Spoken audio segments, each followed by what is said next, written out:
Subscribe कीजिए दोस्तों हमारे चैनल को। नोटिफिकेशन पाने के लिए बेल आइकन को प्रेस कीजिए।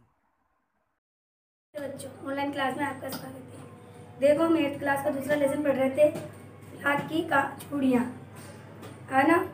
तो इसके लेखक है कामतनाथ। अब देखो, लाख की चूड़ियों में क्या बताया है, किसके बारे में बताया गया है। इसमें आप देखिए, इसमें मशीनीकरण के दुष्प्रभाव के बारे में बताया गया है।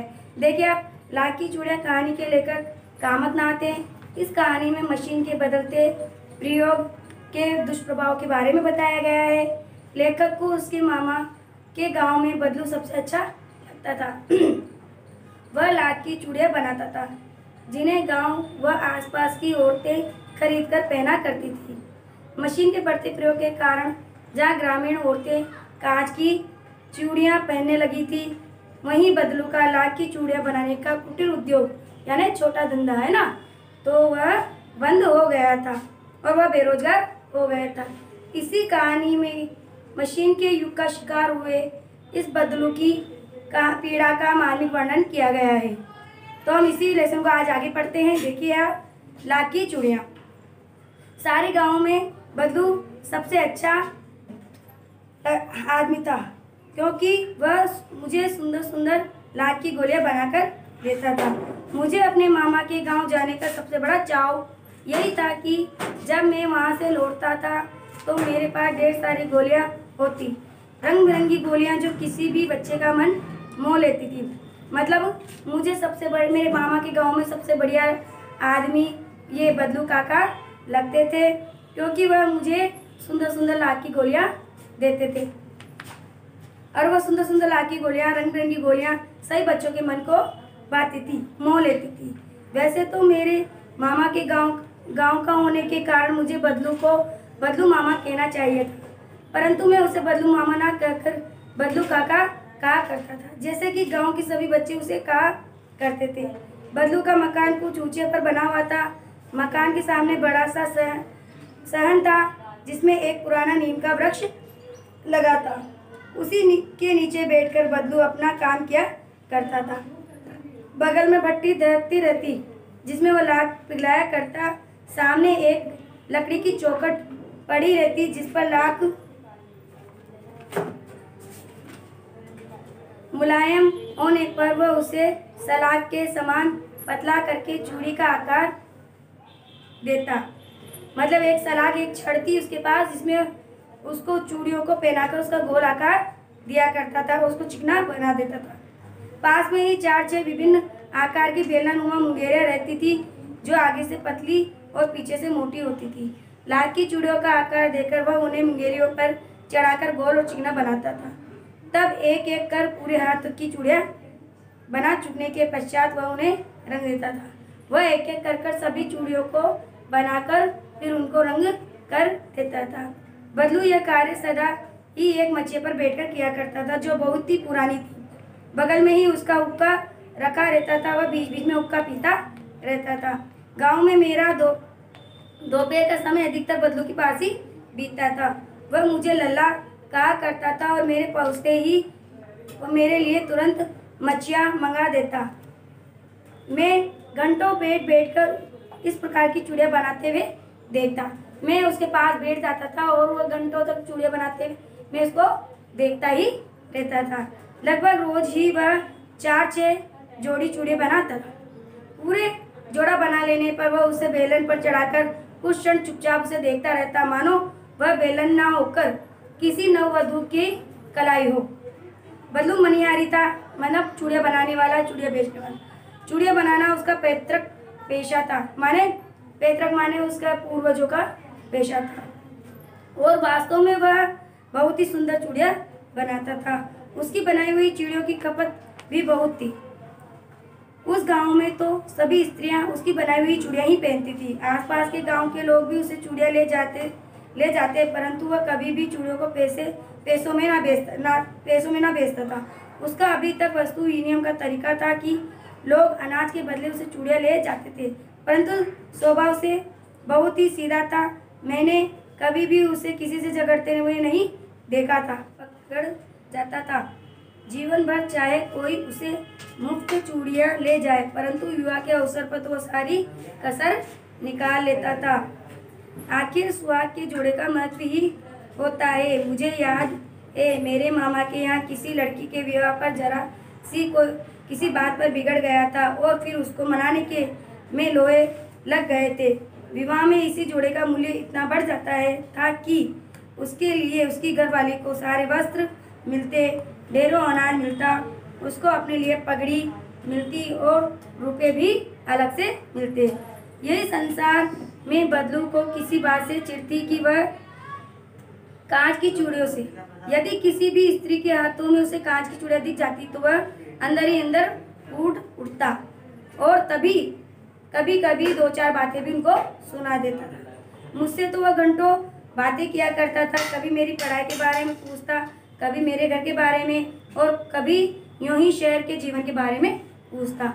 मैं उससे कहता है कि शहर में सब कांच की चूड़ियां पहनते हैं और वह उत्तर देता कि शहर की बात तो अलग है लल्ला, यहाँ वहाँ तो सब कुछ होता है, वहीं तो औरतें अपने मर्द का हाथ पकड़कर सड़कों पर घूमती रहती है और उनकी कलाइयाँ नाजुक होती है ना, लाख की चूड़ियाँ पहनते हैं उनके हाथ में मोच आ जाती है।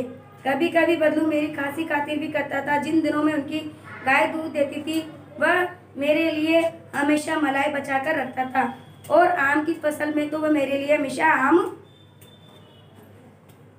लाकर खिलाता था। परंतु इन सब बातों के अतिरिक्त जिस कारण वह मुझे अच्छा लगता था, वह लगभग रोज ही मेरे लिए एक दो गोलियां आपकी बनाकर देता था। मैं बहुत हर गर्मी में छुट्टी में अपने मामा के यहाँ चला जाता था। एक आधा महीना वहाँ रहकर स्कूल खुलने के समय तक वापस आ जाता था। परंतु दिन में 2-3 बार मैं अपने मामा के यहाँ से गया हूँगा। तभी मेरे पिता की एक दूर के शहर में बदली हो गई और एक लंबी अवधि तक मैं अपने मामा के गांव ना जा सका। तब लगभग 8-10 वर्षों के बाद जब मैं वहाँ गया तो इतना बड़ा हो चुका था कि लाख की गोलियों में मेरी रुचि नहीं रही थी। मेरे पिताजी का तबादला हो गया था, इसीलिए मैं अपने मामा के गांव नहीं जा पाया और 8-10 सालों के बाद मैं वहाँ गया तब तो मेरी रुचि गोलियों में बिल्कुल भी नहीं थी। इसलिए गांव में होते हुए भी कई दिनों तक मुझे बदलू का ध्यान नहीं आया। इसी बीच मैंने देखा कि गांव में लगभग सभी स्त्रियां कांच की चूड़ियां पहनने लगी है। बिरले के हाथों में मैंने लाख की चूड़ियां देखी। तभी एक दिन सहसा मुझे बदलू का ध्यान आया। बात यह है कि बरसात में मेरे मामा की छोटी लड़की आंगन में फिसलकर गिर पड़ी। उसके हाथ में कांच की चूड़ी टूटकर उसकी कलाई में घुस गई और उससे खून बहने लगा। मेरे मामा के घर पर उस समय घर पर नहीं थे, मुझे ही उसकी मरहम पट्टी करनी पड़ी। तभी अचानक मुझे बदलू का ध्यान आया और मैंने उससे कहा कि उससे शाम को मिलने गया। तभी अतः शाम को घूमते घूमते उसके घर चला गया। बदलू वहीं चबूतरे पर नीम के पेड़ के नीचे एक खाट पर लेटा हुआ था। नमस्ते बदलू काका, मैंने कहा। नमस्ते भैया। उसने मेरे नमस्ते का उत्तर दिया और खाट पर बैठ गया, परंतु उसने मुझे पहचाना नहीं।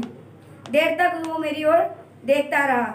मैं हूँ जनार्दन काका, मैंने उससे कहा कि मैं जनार्दन हूँ काका, आपके पास से ही गोलियां बनवाकर ले जाया करता था। मैंने अपना परिचय दिया। बदलू फिर चुपचाप रहा, मानो वो अपने स्मृति पटल पर अतीत के चित्र उतार रहा हो। अतीत के माने पहले के चित्र उतार रहा हो, याददाश्त तेज कर रहा हो।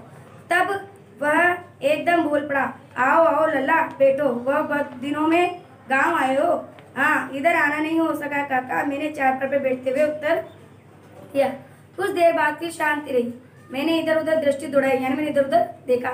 ना तो मुझे उसकी मच्छिया ही नजर आई, ना ही भट्टी। आजकल काम नहीं करते काका, मैंने पूछा। नहीं लल्ला, काम तो कई साल से बंद है। मेरी बनाई हुई चूड़ियाँ कोई पूछे तो तब तो गांव में कांच का प्रचार हो गया है। वह कुछ देर चुप रहा, फिर बोला, मशीनी युग है ना यह लल्ला, आजकल सब काम मशीनों से होने लगा है। खेत भी मशीन से ही जोते जाते हैं और फिर जो सुंदर कांच की चूड़ियाँ होती है वह लाख की में कहाँ संभव है। लेकिन कांच बड़ा खतरनाक होता है। वह जल्दी ही टूट जाता है। मैंने कहा, नाजुक तो फिर होता ही है लल्ला।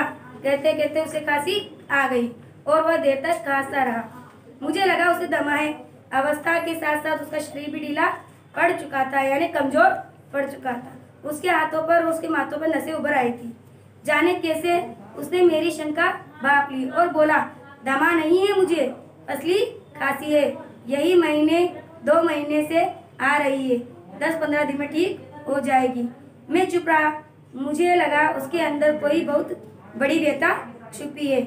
मैं देर तक सोचता रहा कि इस मशीनी युग ने कितने हाथ काट दिए हैं।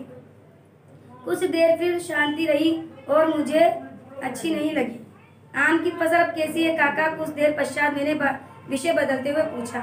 अच्छी है लल्ला, बहुत अच्छी है, उसने लहकर उत्तर दिया और अंदर अपनी बेटी को आवाज लगाई, अरे रज्जो, लल्ला के लिए आम ले आओ।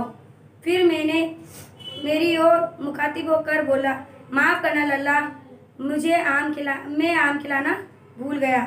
नहीं नहीं काका, अब तो इस साल बहुत आम खाए हैं। वाह वाह, बिना आम खिलाए कैसे जाने दूंगा तुमको। मैं चुप हो गया। मुझे वे दिन याद आ गए जब वह मेरे लिए मलाई बचाकर रखता था। गाय तो अच्छी है ना काका? मैंने पूछा। गाय कहाँ है लल्ला? 2 साल हुए बेच दी। कहाँ से खिलाता? इतने में रज्जो, उसकी बेटी, अंदर से एक डलिया में ढेर सारे आम लेकर आई। यह तो बहुत है काका, इतने सारे आम कैसे खा पाऊंगा? मैंने कहा। वाह वाह, वह हंस पड़ा। शहरी ठहरे ना, मैं तो तुम्हारी उम्र का था तब इससे भी चौगुने ज्यादा आम खा लेता था। आप लोगों की बात और है, मैंने उत्तर दिया। अच्छा बेटी, लल्ला को 4-5 आम छाट कर दे दो। सिंदूरी वाली देना। देखो लल्ला कैसे हैं, इसी साल ये पेड़ तैयार हुआ है। रज्जो ने 4-5 आम अंजुली में लेकर मेरी ओर बढ़ा दिए। आम लेने के लिए मैंने हाथ बढ़ाया तो मेरी निगाह एक क्षण के लिए उसके हाथों पर टिटक गई। गोरी गोरी कलाइयों पर लाख की चूड़ियां बहुत ही सुंदर लग रही थी। बदलू ने मेरी दृष्टि देख ली और बोल पड़ा, यही आखिरी जोड़ा बनाया था जमींदार की साहब की बेटी के विवाह पर। 10 आने पैसे मुझको दे रहे थे, मैंने जोड़ा नहीं दिया। कहा शहर से ले आओ। मैंने आम ले लिए और खाकर थोड़ी देर पश्चात चला गया। मुझे प्रसन्नता हुई कि बदलू ने हार कर भी हार नहीं मानी।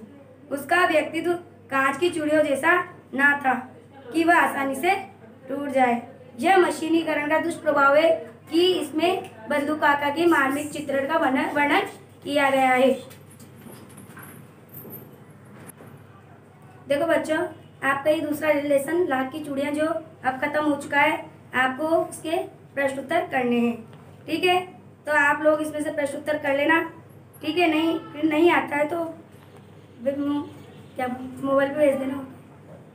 ठीक है, प्लीज लाइक कर दीजिए, सब्सक्राइब कर दीजिए और बेल आइकन को प्रेस कर दीजिए। देखने के लिए धन्यवाद।